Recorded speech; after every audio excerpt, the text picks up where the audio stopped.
Week, the official R number was between 0.8 and 1.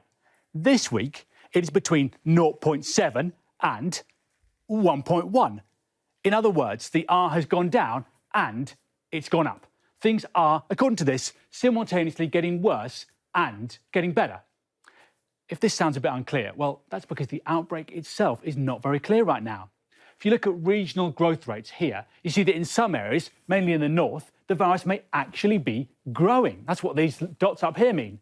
Whereas in other areas, like London, it's definitely shrinking. Overall, lockdown is probably working because a decrease in London has a bigger effect than a decrease in the rest of the country. But looking at this, it's not at all clear that lockdown is stopping the virus in its tracks, which is why you get the R going up and down. You can see this mixed picture reflected here in the latest survey data from the Office for National Statistics. This is probably our most reliable estimate of the state of the outbreak. And look, if you see up here, since the start of lockdown, infections have come down, but they're not falling very fast, and crucially, they're still right up here. They're still at a high level. You can see the same thing as well with hospital admissions. They are falling here, which is encouraging, and they probably will fall further because they're going down in London. But without outside intervention, it's hard to see how they're going to go from here all the way down to here, where they were in August, very quickly. Of course, we do have outside intervention. We have the vaccine, and rollout is going well, so we should expect to see the results of that in this kind of data in the next few weeks.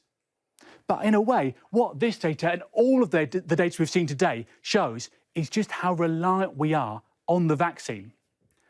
Otherwise, if you think about it, we've got a virus that's more transmissible than March, but the rules are less strict than March, and the movement data, that's what we've got here. This shows that people are moving about, right down here, they're moving about more than they were back in March. This is as a measure of social activity, and that's what spreads the virus. When you look at this and all the other data, you come to one conclusion. We need that vaccine, and we need supplies of it to come through fast.